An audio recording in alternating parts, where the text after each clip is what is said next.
to lesson 1. Wow. I want to welcome you because this is the real beginning of the different topics we'll be taking.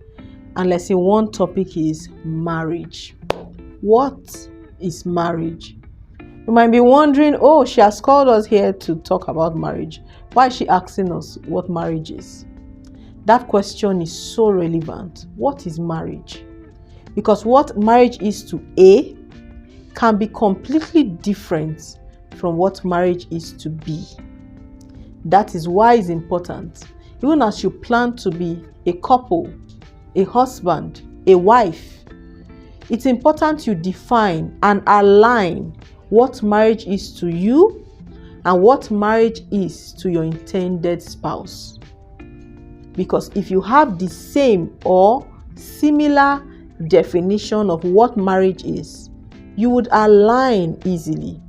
But if your opinions concerning marriage differ greatly, there would be issues from the onset. That is why it's important you define what marriage is to you. Even as we just started, I want you to write it down. What is marriage to me? Define it. Write it in your notepad or your journal so that you can have it at the back of your mind. And at the end of this lesson, you can submit it. Let's go back to the topic in question. Marriage, like we know from social studies in primary school, for those that remember, they told us that marriage is the coming together of a man and a woman to form a home. A home where they will birth children and, live together and become a family. But that is just the primary school definition. Marriage is way more than that.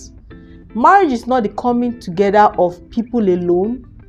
It's the coming together of their ideologies, the coming together of their backgrounds, the coming together of their experiences, the coming together of their visions, the coming together of a journey.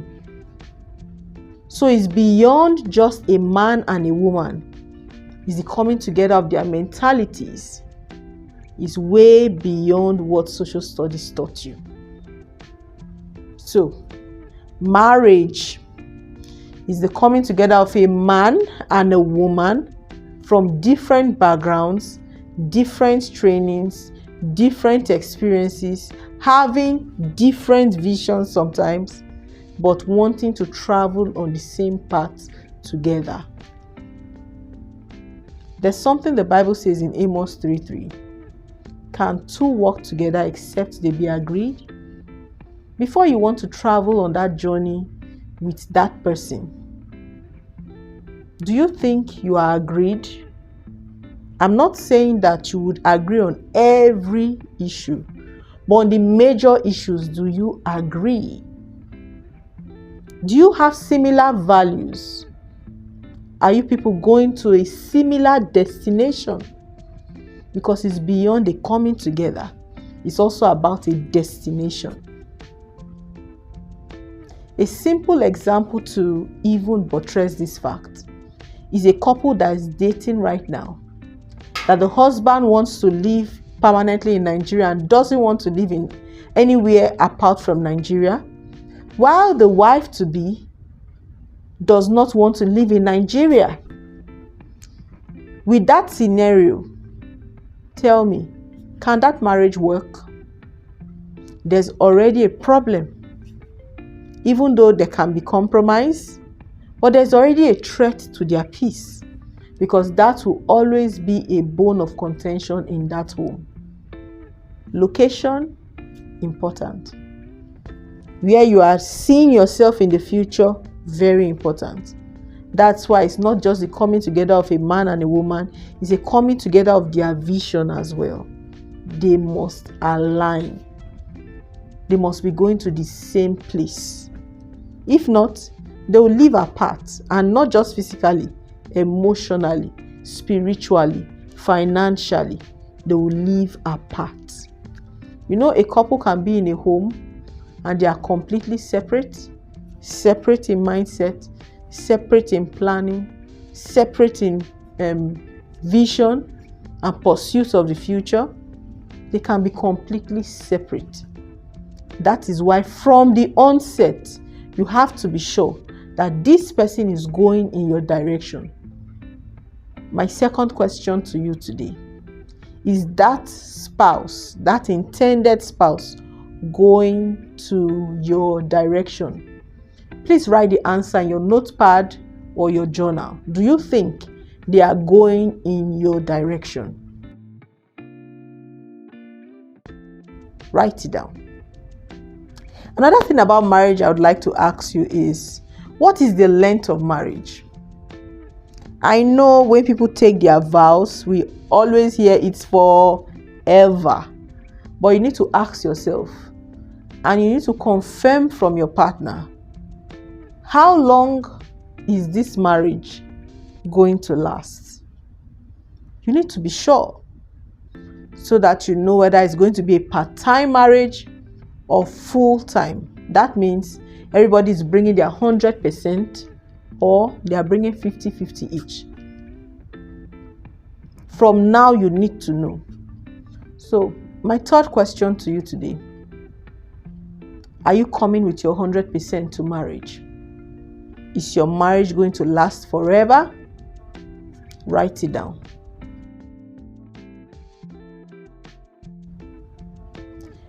My fourth question will come in this direction. You know, many people go into marriage for various reasons. Some are going to marriage to remove MISS from their names to become MRS. Some are going into marriage so people would respect them. Some are going to marriage as an escape route from harsh realities they may be facing, or shameful realities they may be facing. So marriage is an escape route. So my question to you: what is the purpose of your marriage? Why do you want to get married? Why? Write it in your journal or your notepad. Why do I want to get married? Write it down. Because you've got to have a strong why. You're about to enter into something that should last forever. You can't enter into it flimsically. You can't enter into it with a wish. You can't enter into it, just casually. You are entering into something for life. So it's so important that you know why. And your why has to be strong. It has to be strong so it can weather the storms ahead. So it can keep you strong the days you feel weak.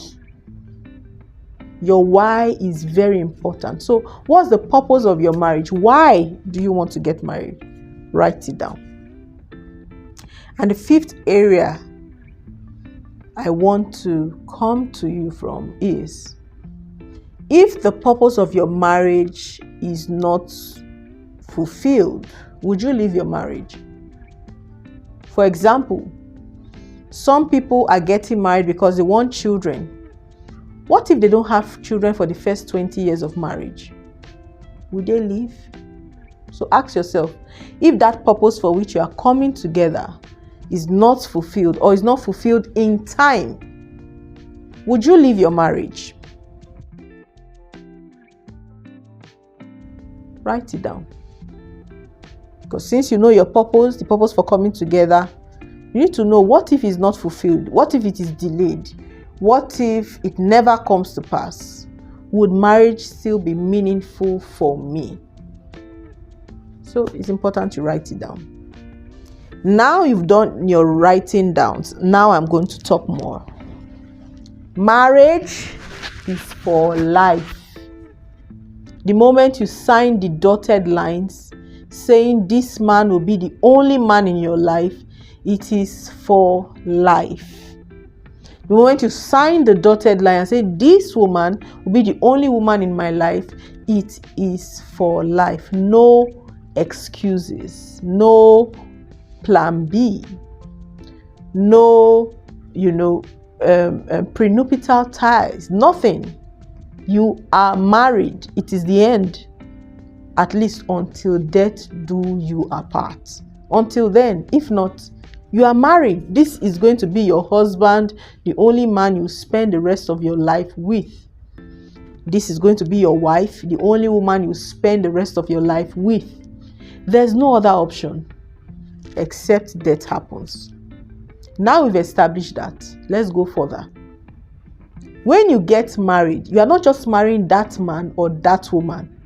You are also entering into a covenant with God, because marriage is a covenant.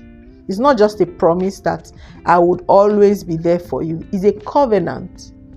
Covenant meaning everybody has their responsibilities, and if one person doesn't play their part, you must play your part, regardless of their playing their part or not. It's a covenant. It's a covenant. Everybody is responsible. So if partner A is not playing her part, or he's not playing his part, partner B must play their part. You don't wait and say, oh, until he plays his part, I won't play my part. There's nothing like that. Marriage is a covenant between a husband and a wife and God. Do you know how many times you've offended God? How come the air in your nostrils is still there? Covenant. Do you know how many times, as nations, as people, we have offended God? How come sun is still shining? Covenant. How come rain still come? Covenant. So even though one party is not playing their part, it does not exclude the other party from playing their part. Marriage is a covenant. And it's not just a covenant to your spouse, it's a covenant to God. That is why it's important that when you take those vows, as your pastor or that reverend recites those vows, think deeply about them as you say them, because you are committing to that woman or to that man, and you are saying that it is only you for life. All these things I've said is about you alone for life. In all I've mentioned today, I've not mentioned beauty. I've not mentioned shape. It's the person you are committing to. Because certain things will change in life. Oh, that fine face you like now may change.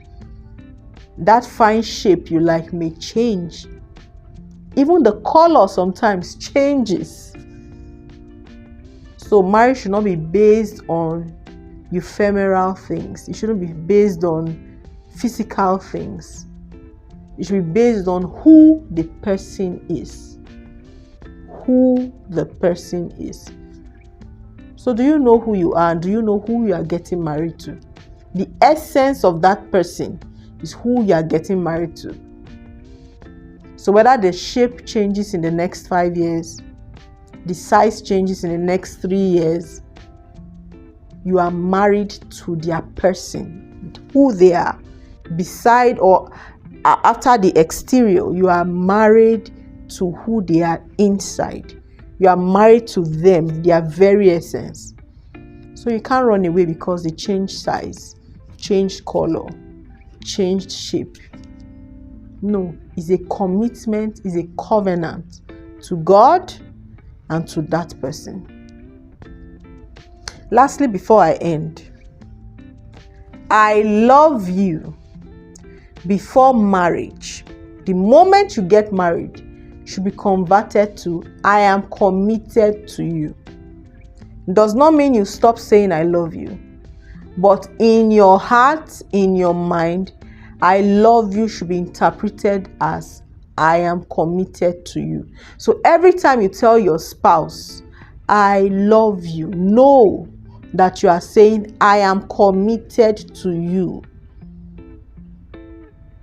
So whether their hair changes or falls out tomorrow, you are committed to them. I love you changes to I am committed to you.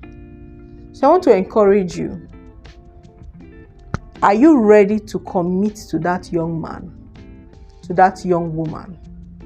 Are you ready to commit to them? Meaning you forsake every other and they'll be the number one in your life. If you are ready for that, welcome on board. This is the journey to marriage. Thank you for joining me today.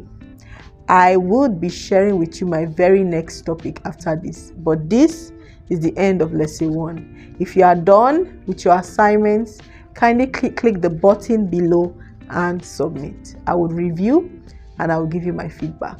See you in my next lesson.